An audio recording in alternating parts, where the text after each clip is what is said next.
Buenos días, hoy hablaremos acerca de los algoritmos cúbicos, especialmente haremos un análisis de tiempo de ejecución de algoritmos cúbicos. Comenzamos.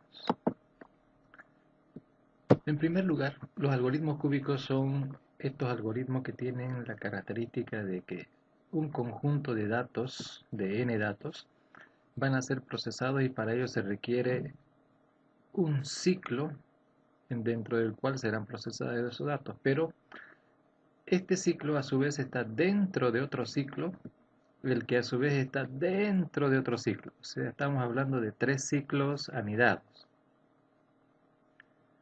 Por lo tanto, las instrucciones que están en la zona D son instrucciones que en el cálculo saldrán como simples instrucciones, mientras que las instrucciones de la zona C nos darán un tiempo lineal y las instrucciones de la zona B nos generarán un tiempo cuadrático por hacer un ciclo dentro de otro ciclo. Y estas, particularmente las instrucciones, las que procesan los datos, las que hacen realmente el trabajo con los datos, ellos nos darán un tiempo cúbico, por lo cual el tiempo de ejecución de un proceso que va a trabajar con n datos va a ser igual a una constante a por n al cubo más b por n al cuadrado más c por n más d. Bueno, esta vez vamos a ver las variantes de los algoritmos cúbicos, es decir, estos algoritmos al ser un ciclo dentro de otro ciclo que puede estar dentro de otro ciclo, tendríamos que entender que cada ciclo podría comportarse de esta forma, es decir, ese ciclo individual podría ser lineal, podría ser también logarítmico o n medios. Y a su vez, cada par de ciclos, es decir, un ciclo dentro de otro, podría comportarse como n al cuadrado, o sea, un lineal dentro de otro lineal, o un logarítmico dentro de un lineal, o un lineal dentro de un logarítmico. Entonces ahí tendríamos n log n, o de repente un ciclo que cuenta de a 2 en 2, por lo tanto vamos a tener un n cuadrado sobre 2. Y por lo tanto, tomando en cuenta que pueden ser tres ciclos, estos podrían ser n al cubo, n al cuadrado por el logaritmo en base 2 de n, o n por el logaritmo cuadrado de n, o logaritmo de n al cubo. Entonces esto se puede dar por las combinaciones que pueden dar de cada ciclo, es decir, no siempre va a salir un n al cubo como tal, sino que pueden haber combinaciones como estas. Y lo mismo aplicaría para los algoritmos recursivos, que en este caso estaríamos hablando de un algoritmo recursivo que tiene una llamada a otro algoritmo que es recursivo, el cual también tiene una llamada a un otro algoritmo que también es recursivo. Para eso veremos el siguiente ejemplo. Aquí tenemos un algoritmo, no es necesario que haga algo en particular, sino que simplemente tratar de ver un algoritmo recursivo en su forma genérica básica. Este algoritmo recursivo eh, lo que hace es verificar el caso base. En el caso base no hacemos nada, pero en el caso general lo que va a hacer es llamar a este otro proceso y a sí mismo, ¿no? Por eso es recursivo. Pero este otro proceso es también otro algoritmo recursivo en sí mismo, pero dentro del caso general tiene también una llamada a otro proceso, el cual también es recursivo. Entonces, aprovechando este ejemplo, vamos a poder repasar cómo es el cálculo de algoritmos recursivos sencillos, dobles y triples, como está en este caso. Comenzamos entonces con el planteamiento, con el paso 1 que hemos denominado dentro de esta técnica para análisis de algoritmos recursivos.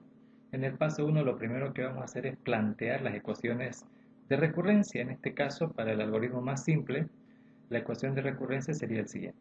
El tiempo que tarda el proceso 3 para procesar n datos es igual a 1, es decir, solo va a ejecutar esta instrucción en el caso base, si n es 0.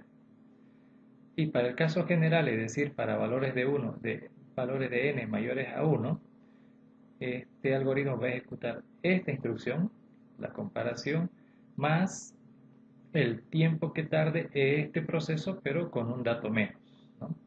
Entonces el tiempo del proceso 3 para n datos es 1 más el tiempo que tarde para n menos 1. Esa es la ecuación recurrente para el algoritmo Pro3. ¿Qué pasa con el algoritmo Pro2? Para él tenemos lo siguiente. Este algoritmo va a ejecutar una sola instrucción en el caso base, si n es 0. Caso contrario, en el caso general, va a ejecutar lo siguiente.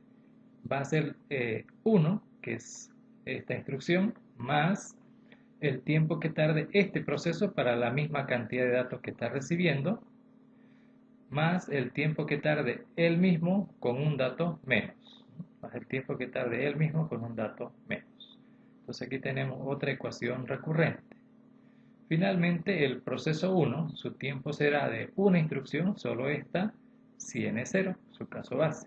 Y en su caso general va a ser esta instrucción 1 más el tiempo que le tome ejecutar el proceso 2, el otro que hemos planteado, para la misma cantidad del parámetro, más el tiempo que tarde este proceso para un dato menos.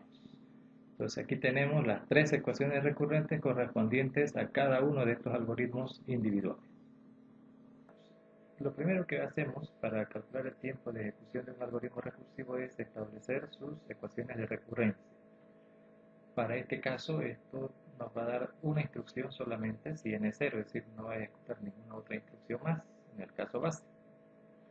En el caso general, lo único que va a hacer aparte de esta comparación, que la contamos como 1, es llamar al mismo proceso con un dato menos. Eso significa que el tiempo total para n va a ser 1, esta instrucción, más el tiempo que le tome ejecutar este proceso, es decir, el mismo pero con un dato menos. Perfecto, una vez que hemos planteado las ecuaciones de recurrencia, nos vamos al paso número 2. En el paso número 2 vamos a resolver esa ecuación recurrente por medio de iteraciones. Entonces, en la iteración 0 teníamos el tiempo del proceso 3 para n datos era 1 más el tiempo del mismo proceso para un dato menos.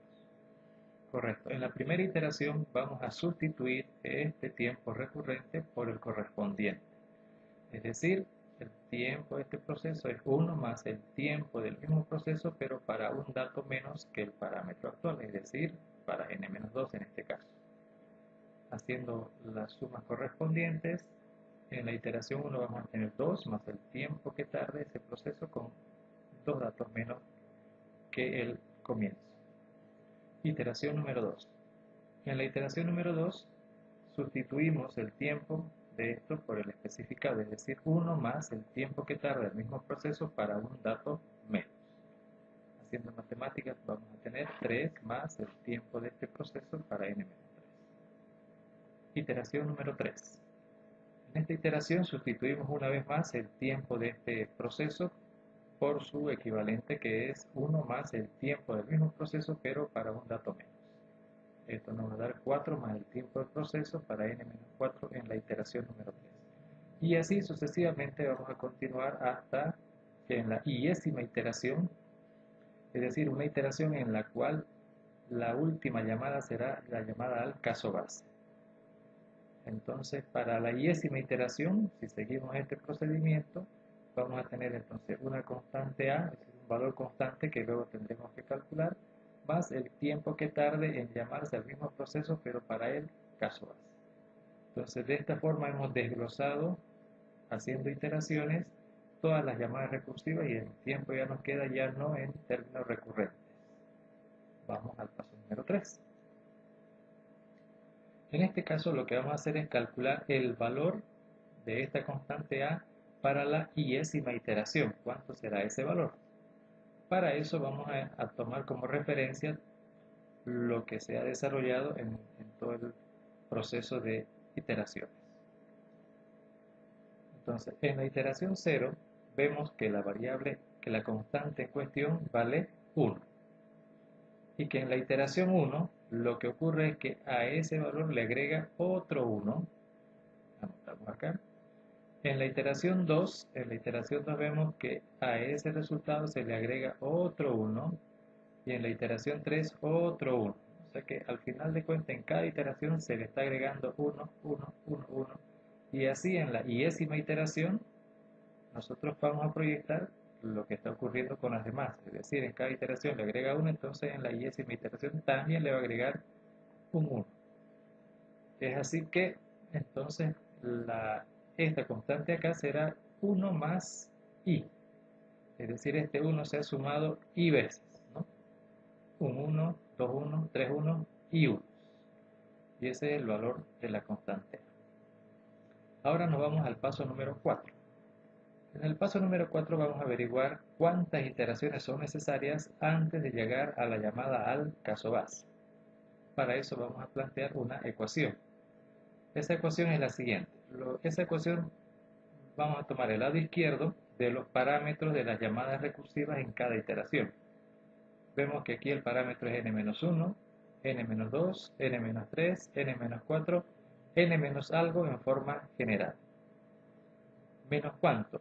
Fíjense que aquí será menos 1 cuando i es 0, 2 cuando i es 1, 3 cuando i es 2, 4 cuando i es 3 y así sucesivamente. En conclusión, este valor será 1 más que el valor de i. Por lo tanto, aquí tendríamos n menos 1 más que el valor de i. Ese es el formato de los parámetros. Lo vamos a igualar al valor de ese mismo parámetro en la última llamada. Entonces, el valor de ese parámetro en la última llamada recursiva será de 0, la llamada al caso base. Entonces, este 0 es el que trasladamos acá. ¿Qué estamos haciendo con esta ecuación? Planteando esta operación de aquí, que se va a hacer 0 en la iésima iteración. Ahí es donde va a hacerse 0. Con ello, lo que hacemos ahora es despejar la variable que nos interesa, que es la variable i, aunque inicialmente trasladamos esto hacia el otro lado, para luego despejar i finalmente. Por lo tanto, i es igual a n-1. Significa que con n-1 iteraciones, este algoritmo recursivo va a llegar al caso base. Siguiente paso. Ahora que sabemos el número de iteraciones, que está en función de la cantidad de datos que tiene que procesar este algoritmo, vamos a sustituir este valor de i que hemos calculado acá en la ecuación, mejor dicho, en la constante a anterior. Entonces, a es igual a 1 más a i más 1, así lo tenemos. Sustituimos la variable i por su valor equivalente, i vale n-1, con lo que finalmente vamos a tener que a es igual a n. A es igual a n. Esto se simplifica. Finalmente, en el paso 6 lo que vamos a hacer es, en esta ecuación, sustituir la constante a, que ya la tenemos, y tomar el valor del proceso en el caso base.